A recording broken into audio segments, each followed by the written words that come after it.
जय महाकाली, हर हर महादेव।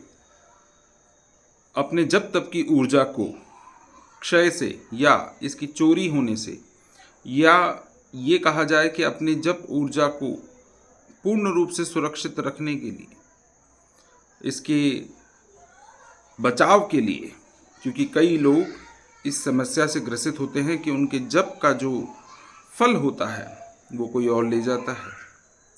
आपके तप का जो फल होता है वो कोई और ले जाता है। अपनी सिद्धियों को बचाने के लिए जो लोग इस तरह की समस्या से ग्रसित हैं, ये वीडियो उनके लिए है। इस बात का विशेष ध्यान रखें कि किस माध्यम से आप अपनी ऊर्जा को बचा सकते हैं और अपने जब तप की जो प्रतिफल होते हैं, जो पुण्य आपने अर्जित किए हैं, उसको किस तरह से सुरक्षित रखें, अपनी ऊर्जा को किस तरीके से सुरक्षित रखें। इसके लिए ये वीडियो आज मैं आप लोगों के लिए बना रहा हूँ अपने अनुभव से। इस तरह की समस्या जिसके साथ में हो, या अगर इस तरह के सिम्टम्स अगर किसी के साथ में आ रहे हों, आप ज़रूर मुझे कमेंट करके पूछिए, मैं आपको उसका समाधान ज़रूर बताऊंगा। देखिए मित्रों, जिस समय पे जो लोग थोड़ा बहुत पूजा पाठ करते हों, या जो लोग सिद्धि साधनाएं करते हों, या फिर जिन लोगों पे हाजरियां हों, उनके अपने जो जाप की ऊर्जा होती है, या आपके जो अपने किए हुए पाठ की, लगाए हुए भोग की हुई सेवा की जो ऊर्जा होती है, उसको सुरक्षित रखने के लिए आपको कुछ नियमों को बहुत अच्छे से समझना पड़ेगा। पहले मैं आपको इसके बारे में ये बता देता हूँ कि आपको इसके प्रमाण किस तरीके से मिलेंगे कि आपके जब सुरक्षित नहीं है।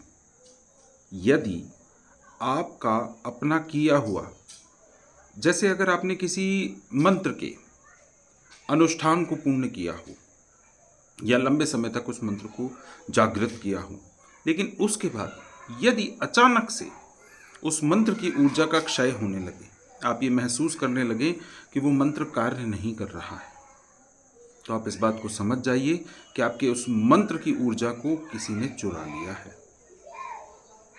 यदि आपके शरीर में हमेशा दर्द रहे, सुस्ती बनी रहे, आलस रहे, आपके पाँव में दर्द होता रहे, आपको कुछ बंधन महसूस होने लगे, ऐसा लगे जैसे कि आप किसी न किसी बंधन में हैं, माया में उलझ गए हैं, आपका शरीर साथ नहीं देगा, आपका ध्यान भ्रमित रहेगा,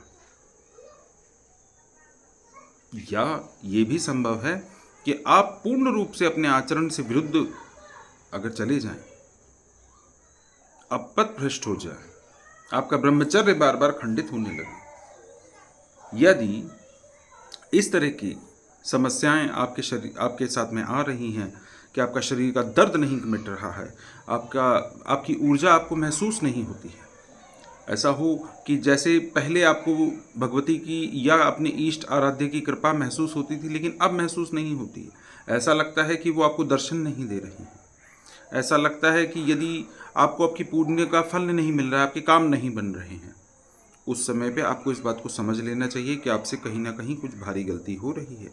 कोई ना कोई आपके किए हुए अर्जन को चुरा रहा है, आपकी कमाई हुई धन को, धन मतलब आपका जब तप, यदि आपका जब तप कोई चुरा रहा है, तो आपके साथ में बिल्कुल ये संभव है कि आपको उसके बारे में सोचना चाहिए। इसके लिए यदि आपका कोई बहुत अच्छा गुरु है जिस पे आपको भरोसा हो, क्योंकि आजकल गुरु भी ऐसा करते हैं, यदि कोई भी गुरु आपके आसन या माला का बंधन कर रहा हो, यदि बार बार अपना आसन मंगवा रहा हो,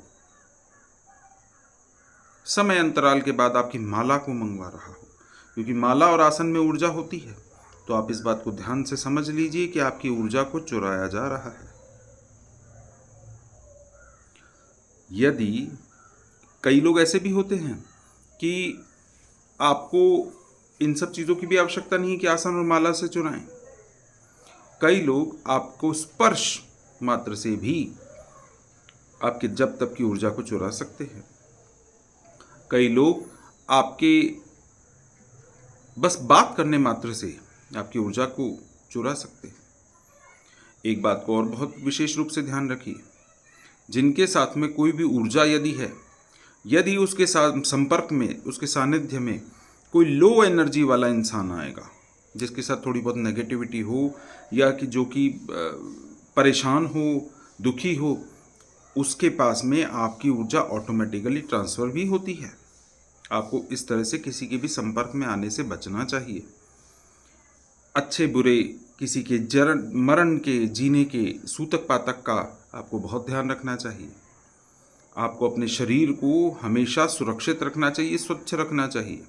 समय समय पे अपने उतारे करते रहना चाहिए, अपने हवन करते रहना चाहिए, और जो अनुष्ठान आपने कभी भी किए हैं उनको रिपीट करते रहना चाहिए।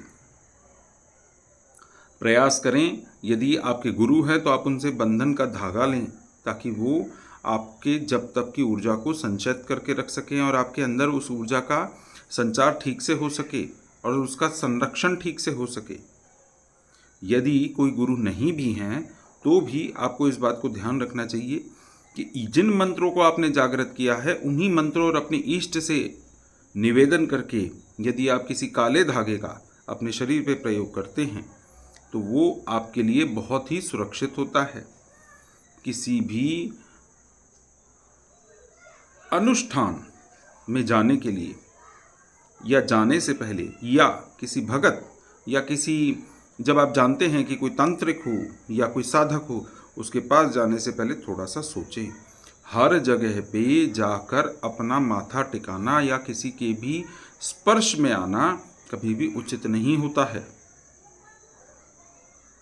किसी को भी अपने पहने हुए कपड़े कभी नहीं लेने चाहिए, इनसे भी आपकी जब तक की ऊर्जा की हानि होती है। हर किसी के साथ आपको अपना भोजन साझा नहीं करना चाहिए, किसी की झूठन नहीं खानी चाहिए।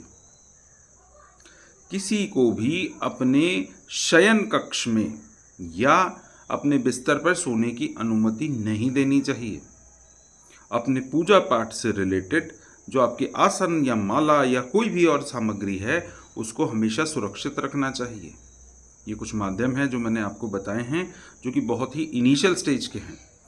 इन सब चीज़ों को करने से भी, इन सब नियमों को लेने से भी आपको बहुत से लाभ होंगे।